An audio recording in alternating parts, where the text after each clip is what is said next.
During a little experiment with his high-speed video camera, Kaito Kirishima, a new high school freshman, spots this super intense flashy blue light. Next thing you know, he's sent flying and takes a wild tumble over the railings. But just before he hits the ground, a helping hand swoops in to save him. It's all a bit hazy, and the next thing he knows, he's waking up in his cozy futon the next day. Later at school, a new kid in town, Ichika Takatsuki, drops into a third-year class. What's interesting is that she and Kaito seem to have some kind of weird connection. Kaito's buddy Tetsuro gets the bright idea to approach her, along with her pal Ramon Yamano, and suggests she gets in on this movie project they've been cooking up.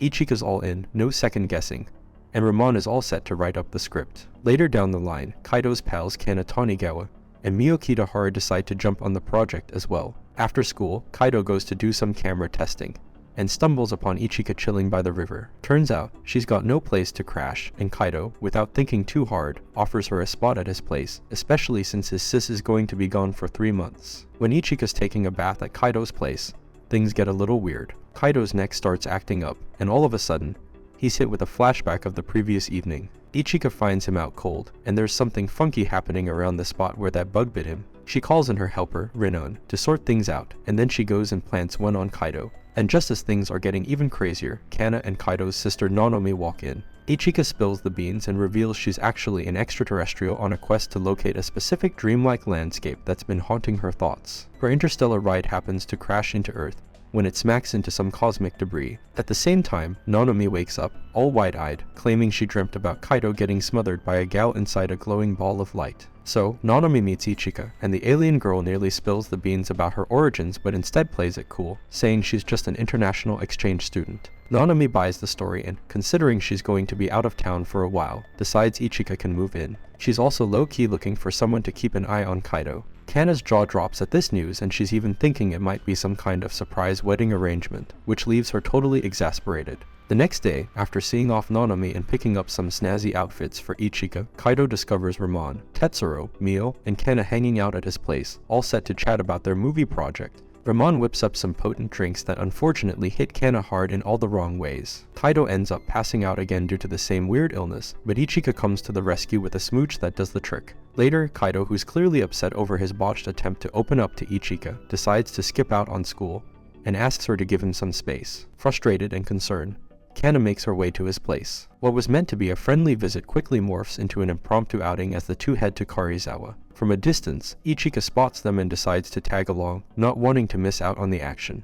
Trouble brews when Kana realizes that Ramon is capturing their date on film, and she decides it's time to call it a day. Coincidentally, Ichika crosses paths with Kaito. Nervous about the idea of a conversation with her, he bolts, setting off a full-on chase. Unfortunately, this creates a terrible misunderstanding. And while Kaito just wants to get to the bottom of Ichika's secret, Ichika is actually simply trying to figure out who stood Kaito up. As Kaito starts recording Ichika, it turns into an unexpected sort of informal confession. Totally caught off guard, Kaito stops filming her, and the shock settles in. The following day, things get kind of weird, but they make an effort to move past it. But then, a new twist comes into play when Monomi, Tetsuro's sister who's already hitched, decides to take Kaito on a shopping spree. Ichika spots them and, with Rinon's assistance, teleports after them, even to Monomi's pad. With a sense of concern about what might unfold, Ichika enters the scene and tries to persuade Kaito to head back home. However, she ends up in a bit of a tiff with Monomi. Luckily, Tetsuro swings by and smooths things over, revealing that Monomi's just here due to a small spat with her husband.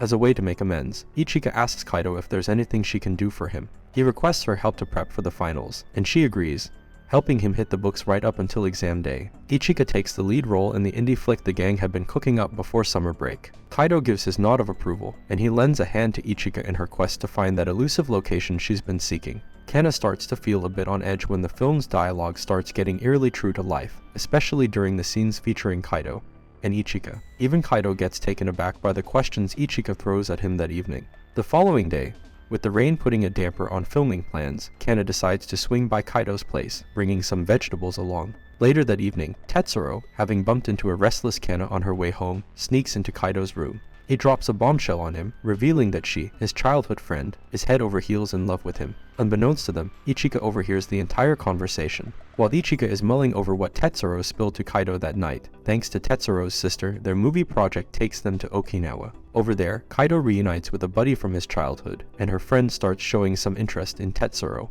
This creates a tense vibe for Kana and Ichika, particularly when Kaori, Kaito's old pal, casually mentions that Kaito is her soon-to-be husband. On the flip side, Mio also feels quite uneasy when Chiharu, Kaori's companion, starts setting her sights on Tetsuro. Luckily, the situation becomes resolved when Ichika's worries are addressed after finding out that Kaori and Kaito aren't actually interested in each other. Meanwhile, Mio makes an effort throughout the trip to make sure Chiharu doesn't get too close to Tetsuro, and eventually the two new girls leave the group after filming their roles. Following Ichika's delightful experience at her inaugural Japanese festival, Ramon unexpectedly emerges from the shadows, issuing a challenge to all present, a daring trial of courage at a dimly lit shrine. During this chilling test, Renan suddenly appears to Ichika, conveying the activation of an emergency distress signal. Without delay, a Federation lifeboat, essentially a rescue drone, descends to extract her, employing a more forceful approach. However, Ichika adamantly declines, asserting that she still has numerous tasks to complete. Nevertheless, when Kaito hears Ichika's anguished cry, he rushes to her location, forsaking his companion Kana. With the assistance of Rina, one of Ichika's contrivances, Kaito meets his demise while attempting to rescue the one he cherishes. Nonetheless, Ichika somehow manages to reverse Kaito's demise. Kaito regains consciousness, finding himself alongside Ichika within a radiant sphere of light, enigmatically returning to the same spot.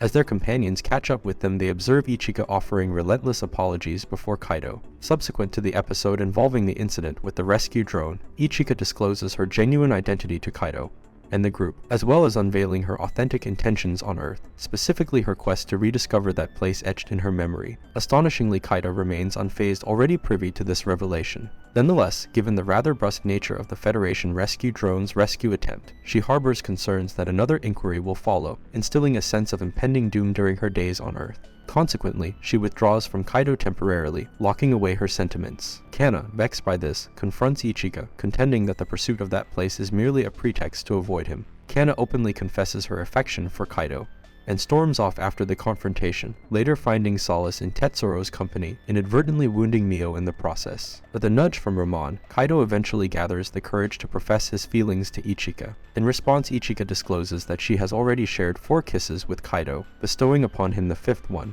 While Ichika and Kaito enjoy some close moments, which Ichika attributes to Kana's intervention, a despondent Kana isolates herself in her room following a visit from Tetsuro, who informs everyone that she's down with a cold. On his way, he encounters Mio, and they end up sharing the cake meant for Kana. During this encounter, Mio inquires about his motivation for involving Ichika in the film project, and Tetsuro, filled with self-reproach, vents his frustration by accidentally injuring himself after kicking a nearby wooden railing. The following day, Tetsuro extends an invitation to Kana to revisit their cherished childhood playground. He takes this opportunity to confess his feelings to her, but she rebuffs his advances. Distraught, Kana rushes to Kaito's place to bare her heart, only to encounter rejection from Kaito as well. As Tetsuro drops to his knees in dejection, Mio sneaks up from behind and embraces him, offering solace and assurance that it's okay to express his emotions. The filming of the movie continues, but on one fateful day, Emika, Ichika's elder sister, makes an unexpected appearance. Emika embarks on a mission to retrieve Ichika, who currently resides on a planet where contact with its native life forms is strictly prohibited under Federation regulations. The only viable solution is for Ichika to depart from this planet before the situation escalates any further. Grudgingly, Ichika consents to this plan,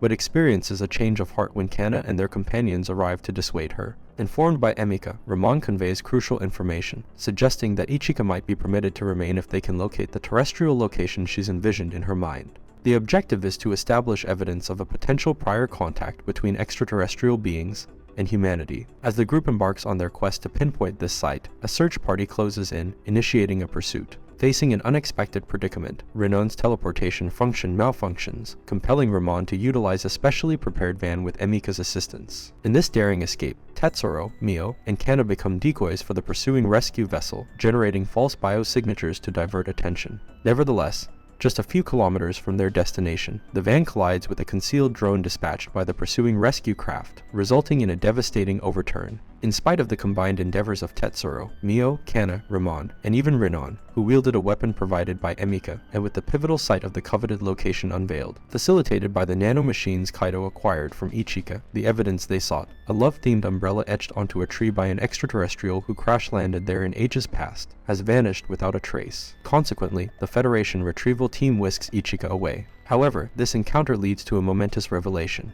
It unlocks the recollections of the extraterrestrial beings regarding their remote arrival at that very place, integrating these memories into the collective consciousness of all involved. As the new academic term commences, Kaito's sister Nanami returns from her journey to Bolivia, bearing a gift for Ichika, a traditional Incan vest. Kaito conveys the news that Ichika's stint abroad has concluded, and she has returned to her homeland. Ramon, prior to her transition back to the Men in Black, leaves Kaito and the rest of the group an unfinished version of the film they've crafted. A few years later, Kaito, Mio, Tetsuro, and Kana have graduated, not without finalizing the incomplete film. During a screening at the school festival, Ichika, adorned in Nanami's gift, surprisingly makes an appearance within the film. Tetsuro stumbles upon a film reel in Kaito's residence. Kaito recalls that it was crafted as a trial run, intended to help everyone become comfortable with being recorded. As they watch the reel, it showcases Ichika's evident self-consciousness in front of the camera. Ramon, in search of inspiration for the screenplay, offers a drink to Ichika, drawing from her uninhibited behavior. As Ichika succumbs to slumber, the effects of the drink, Ramon also serves Kana and Mio, resulting in a surge of unrestrained antics, which Ramon captures on film. The test reel concludes, and Kana, Mio, and Tetsuro make their way to Kaito's residence, armed with fireworks and sparklers. The friends engage in a nostalgic conversation, reminiscing about times gone by. And this is all for this video. Make sure to subscribe if you enjoyed it, and I will see you in the next one.